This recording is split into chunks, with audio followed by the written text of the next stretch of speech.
In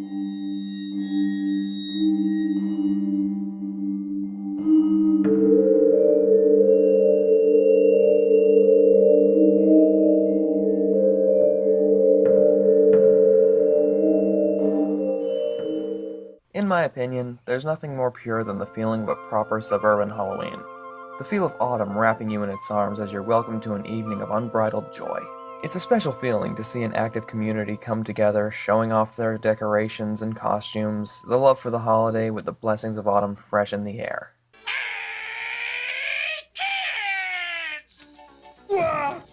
I've talked about this special before actually, last Halloween. It was in my videos that scared me as a kid video, and yes, it still does creep me out, but this special is too good to just talk about the things that gave me consistent nightmares for years. This time I'll be giving a full overview of the special, as it deserves. It's honestly telling about how much I love Halloween and how diverse it is when there's so many angles to approach it from, the disparity of horror culture new and old, the satirization of the tropes of horror entertainment throughout the years, the approach with the concepts of death, endings, etc., the display of an aesthetic that signifies a specific time of year, the list goes on. The special seems generally focused on depicting and encapsulating the feeling of a Halloween night in a suburban neighborhood, which is also important to the holiday. Halloween night is a time to be out and about, or at least being with friends. The special starts off with Garfield being woken by Binky the Clown insisting that he exercise. Remember, kids, if you don't exercise with Binky, you're gonna grow up to be worthless! I hate you, Binky.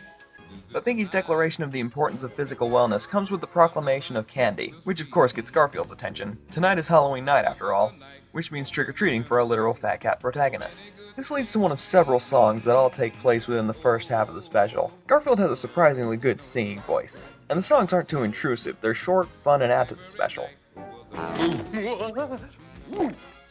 Gotcha. That's not funny, Garfield. I don't know, John, I thought it was pretty funny. Garfield realizes that he could potentially get twice the candy if he contracts Odie to join him in trick-or-treating, setting Garfield up as the selfish individual we all know him as. That's a night when dogs have to help cats go out and get candy. Odie sees through your shit, Garfield! So Odie, being the adorable dummard that he is, obliges. They go to the attic to get some costumes, and they do another song for it. They eventually settle on pirates. A bit of clever foreshadowing if you ask me. Odie the stupid. You be having a mite too many peg legs there, matey. We get into setting the atmosphere of the night. The dark colors look lovely, and Garfield sings a pirate shanty that's stuck in my head to this very day. And I first watched this when I was very, very young.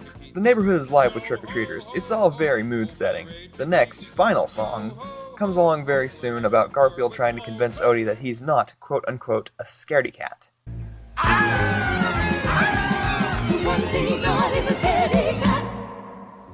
Trick-or-treating goes rather successfully for them, until they come across a docked rowboat. Garfield decides that they should row across the river to reach the houses in the neighboring neighborhood, showing off his greed. Wait a minute. Am I being too greedy? Should I share my candy with those less fortunate than me? Am I missing the spirit of Halloween? Nah. All mine! Mine, I tell you! Mine!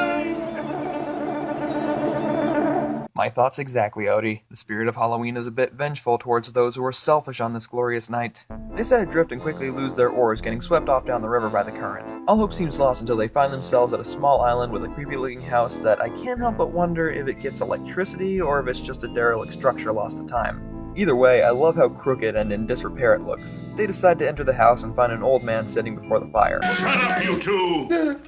That's enough to stop an old man's ticker. You've picked a poor night to come visiting, my friends. This could be the worst night of your lives. I'm about to tell you has never been told to another living soul.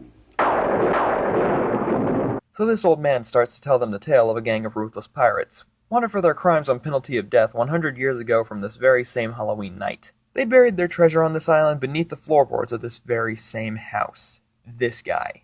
This guy is amazing at setting one hell of a spooky mood.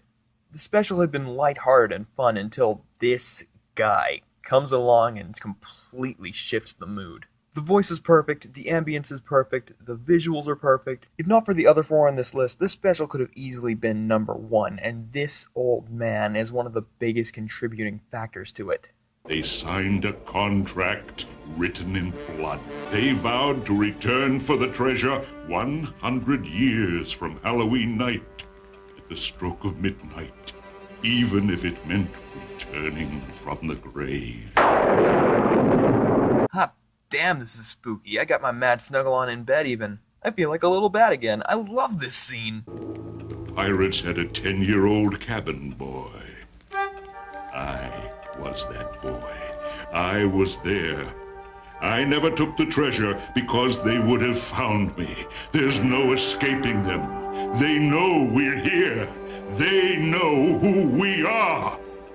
Well, that made my mind up. Come on, Odie, let's blow this joint. You want to come too? Now, this upcoming scene. I've talked about this before, but for those who might be new to the channel, I'll go over it again in a bit more detail.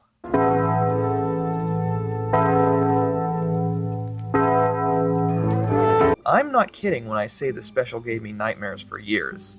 As the clock chimes to midnight, the pirates arrive and their horrible visages emerge from the waters, skeletal and ethereal. This alone would have been too much for me as a kid. I was always afraid of skeletons when I was young, but skeleton ghosts that can phase through doors and walls set my overactive imagination into overdrive. Garfield and Odie hide in a cupboard as the pirates make their approach to collect their property.